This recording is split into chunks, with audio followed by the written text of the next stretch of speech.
It is said that in order to join the ranks of some of the world's most avid travelers, such as the Traveler's Century Club, one has to visit at least 100 different countries. And while traveling to over 100 countries may seem a difficult feat to achieve, today in Canada you may cross paths with people from over 190 different countries, thus giving you a chance to learn and discover what only some of the world's most seasoned travelers do.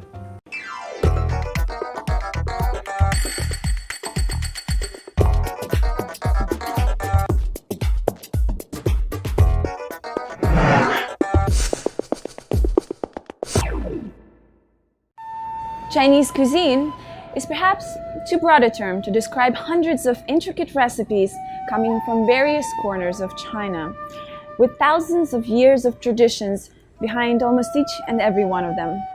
And in Canada, this beautiful cuisine takes on new shapes, colors, and of course, flavors. So opening my own restaurant was always a dream of mine since I was a kid. Growing up, it was very difficult to try and realize this dream. Being in an Asian culture and growing up with a very strong Asian background, my parents always wanted me to be a doctor and engineer. I went to the path of being an engineer. I graduated from McMaster as a chemical engineer, worked as an engineer for about a year, and then MasterChef Canada came, and my mom thought it was a good idea for me to try out. I obviously didn't think I would win.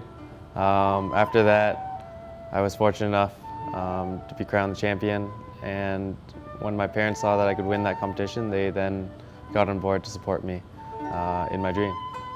So definitely one of my greatest inspirations is my grandfather. My mom's dad used to be a dim sum chef. He had his own restaurant which closed before I got to try it because I was about 6 when it happened. But growing up, I'd always go to his house. He'd always teach me how to cook. The very first thing I learned was how to fold dim sum. So at the age of 6, he taught me how to fold a fun goal, which is actually currently on our menu now as an homage to my grandfather. I definitely try and preserve a lot of traditional Chinese flavors, but not necessarily their cooking practices. Just because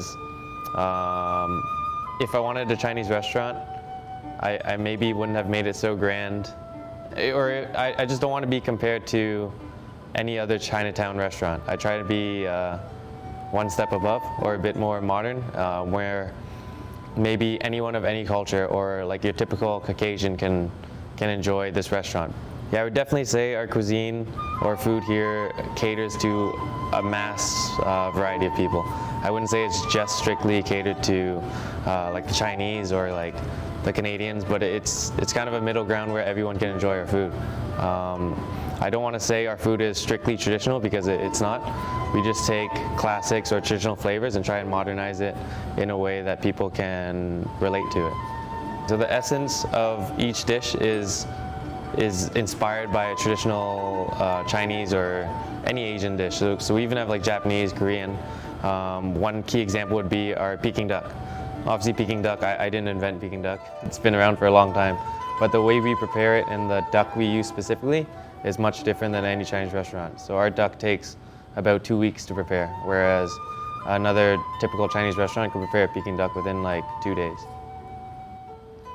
I think for me, good Chinese food has to have its unique flavor. I feel like every Chinese dish has very distinct flavor. So like even a simple dish that everybody has eaten, I'm sure, is like sweet and sour pork. But whereas if you were to compare sweet and sour pork with like let's see, like a fried rice, they both have very distinct and different flavors. So I try and have that replicated in my menu. Each dish I want to have its own unique and different flavor. I don't want any dish on my menu to taste similar or even relatable. I want them all to have a unique experience. I definitely think having a restaurant in Canada is very advantageous just because you have so many tourists. There's always people trying to be better and just do better than your competitor, so that just breeds better restaurants. I think I always try and use ingredients that can be grown in Canada just because it's easier to source, and I just like to represent Canada. I think Canadians are used to a certain palate or a certain flavor, so I shouldn't really bring too much from out of the country, but certain things, for example, like truffles, you have to get from like Italy or elsewhere, just because Canadian truffles aren't really the greatest, and then your customers also know that. So the ingredients that I choose to source out from outside of Canada would be ingredients where customers can appreciate the authenticity. But for the most part, I would try and source things from Canada. Canada even started growing their own ginseng.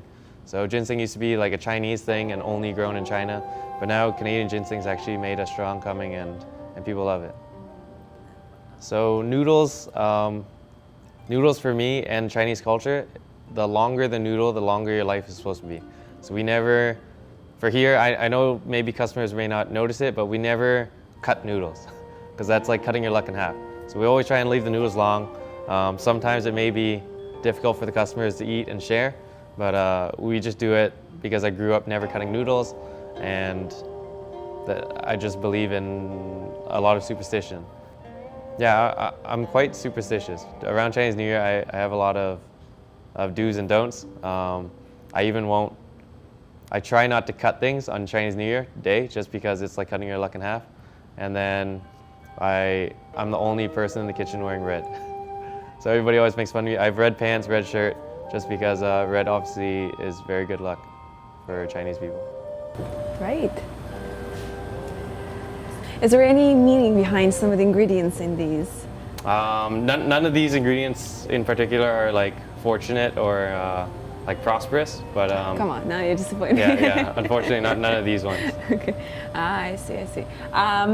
But generally speaking, do you ever find yourself coming across misconceptions about Chinese cuisine in general? Like, yeah, you could say misconception in the fact that just because people haven't been exposed to it. I wouldn't say it's misconception because that would mean that they've been exposed and then they have a wrong idea. I just feel like a lot of people are more ignorant to the cuisine just because they haven't tasted it or had authenticity. And yeah, I've just been fortunate enough that I've gotten to travel around Asia so that I can actually try it and then hopefully bring some of it back for people to try in Canada. Yeah. Yeah, it's just taken a lot of dedication, hard work, and time to perfect these dishes. So we'll start off with the CSB. CSB stands for Chassiu Bao. So Chassiu, of course, is Chinese barbecue pork. We make ours in-house with pork jowl. So it's the cheek of the pig. We get it in fresh, brine it, so like putting it in a saltwater bath, which seasons it and makes it juicy. Then we marinate it for 2 days in our house Chassiu marinade. And then we slow roast it, and then slow roast it for about an hour, and then high roast it briefly to get the char on the outside. Then you have Grandpa's fungo here. So this is something my grandpa taught me when I was 6. The dough is still his recipe. We've just elevated the inside with truffle, chicken, bamboo, and carrot. And this is another dough that we have to make fresh every day to keep the quality to how I'd like. And then our signature, this is our duck. So we call it the best duck in the city. It's a very labor-intensive process to how we prepare it. It is our modern take on a Peking duck. So first we get a duck from Brome Lake. It's a place in Quebec, Canadian-grown, nice plump duck. We get them in, we brine them again, so like putting a saltwater bath. And then after a 24-hour brine, we will blanch the duck. This is very important because we dry age our ducks. So similar to a steak, you can dry age a duck. So the aging process does 3 crucial things. 1, it concentrates the flavor of the protein. 2, it creates natural umami. And 3, it tenderizes the protein. During its aging process, we will brush it with pei soy, which is like a skin water solution of maltose and vinegar. The vinegar helps draw out moisture from the skin, which keeps it crispy. The maltose gives it that nice golden color. and glass-like quality. So like as you can see, it's almost like glass, the skin. After that, we will slow roast it for 3 hours at a low temperature, similar to sous vide, to give it that nice medium rare pink consistency. And then we ladle it with 500-degree oil, which crisps and color the skin. How long did it take you to perfect the process? This duck took about like, this one in particular maybe took over a year to perfect. Wow. But it's been the same duck for the past couple years now. And like, how do you wind up doing research? So you go to Chinese chefs, go to 1,000-year-old recipes? I tried, yeah, at the beginning we would go to Chinese chefs just because you need to know the basics and how it's done properly before you try tweaking it or modernizing it. I feel like it'd be very like arrogant to try and just do it your own way before even knowing how it's properly done. So we did go to traditional chefs first, but when we saw that the meat is always prepared in a certain way, and they usually roast it in a high oven, which means that you don't have the opportunity to give it that medium rare doneness because it's done in like a 500-degree oven. They don't even ladle it. I wanted a nice medium rare duck because for me, duck should always be eaten medium rare. So that's how this slowly became the duck that we serve today.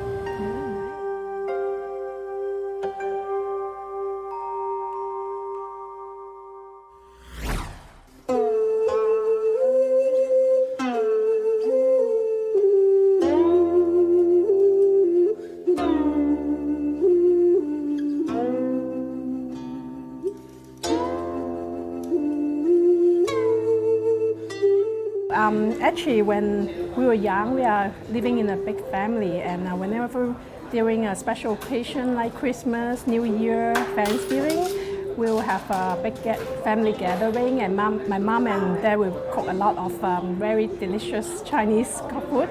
So I think that's the time when we like cooking, because I learned from them. Yeah. Well, my parents, they want to get us to get a better life, and they think Canada is better, so we move up here. So when I'm here in 2021, yeah, to start the business, as I say. And we start our business when we came here, and now I help out with my sister, and we kind of doing the business together. By the time we are here, there's not a lot of Chinese people as compared nowadays. So we will have a very hard time finding a location and also good staff as well. But as time go on, nowadays it's better. Like we got more people coming in now, and so getting a cook, waitress, people working for us is easier. I like my customer because they are very nice to me, and they are happy. As long as they're happy eating here, wow, I'm okay. I like to work.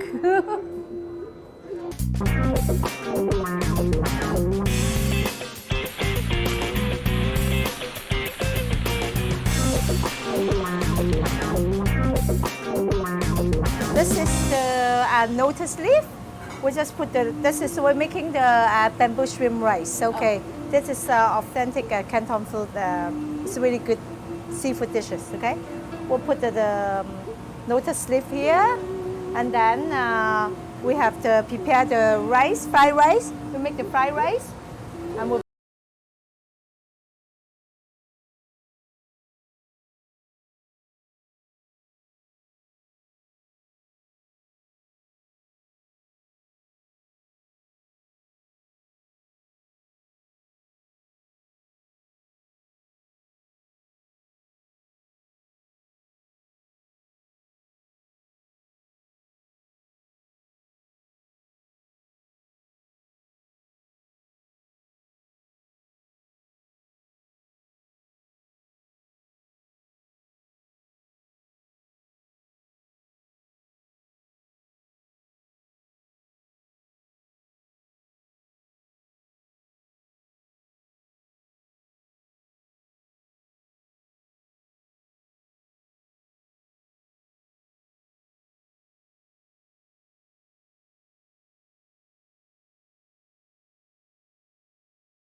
All right, and how long do we steam it for? Wait about 10 minutes. 10 minutes. Yeah. Okay, so essentially the idea behind it is very simple. You fry the rice with garlic, Yeah. then you infuse some shrimp with garlic, Yeah. put it on top of rice, and then steam it all together. Okay, yeah.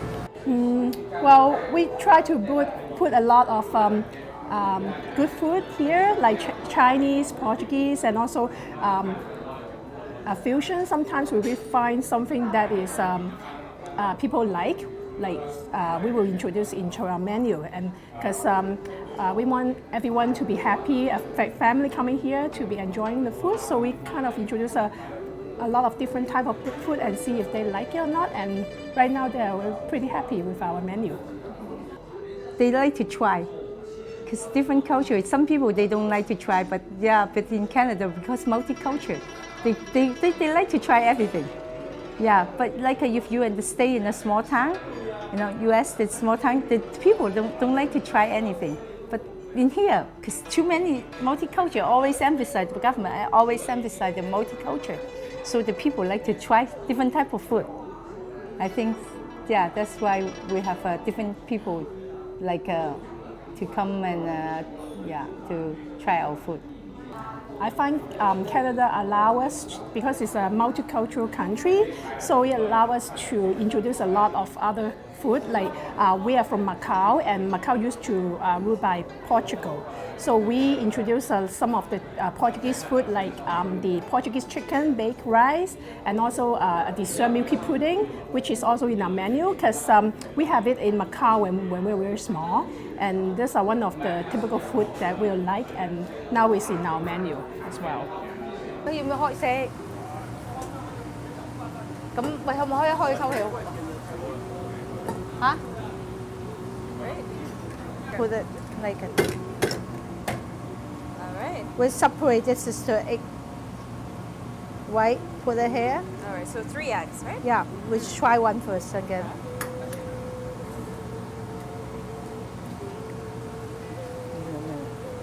Yeah, only the egg white.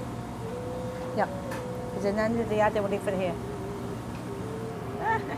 I almost failed. It's okay. Yeah. You try this, put it here too as well.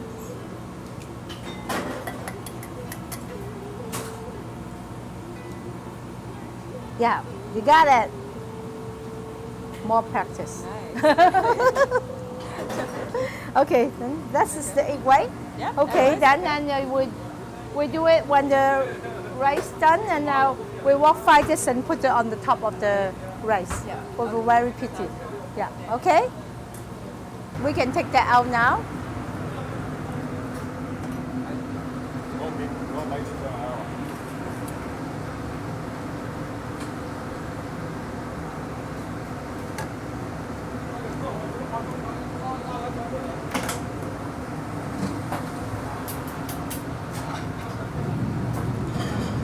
So it's really hot, eh? Yeah. Smells And, very nice. Yeah. And this is the egg white. We put some spring onion on it. Yeah, and then put it on the top.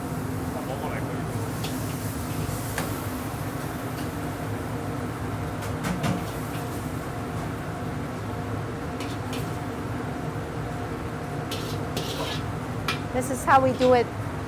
Yeah. Right, And very serve the people. Yeah.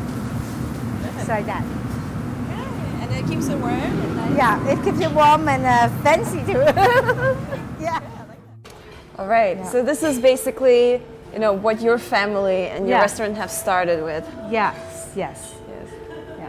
It's like a generation's worth of. Yeah. Wonderful. Okay, and the milk pudding, right? That's for dessert. Yeah. Tell me a little bit about the dish that we have prepared. The name of it again? The shrimp bamboo rice. Shrimp bamboo rice. Yeah. Which is essentially kind of like your own creation, Yeah. but using Chinese techniques and methods. Yes. Uh-huh. And then this one. This is a Portuguese chicken. We put the crispy chicken, and this is kind of like a coconut sauce on it. And then we'll put some cheddar cheese, and then put the egg on the top. Yeah. And this Okay. one. And this is the wonton soup. The wonton basically, this is the wonton inside is the shrimp and with the pork. This is very Canton style, okay?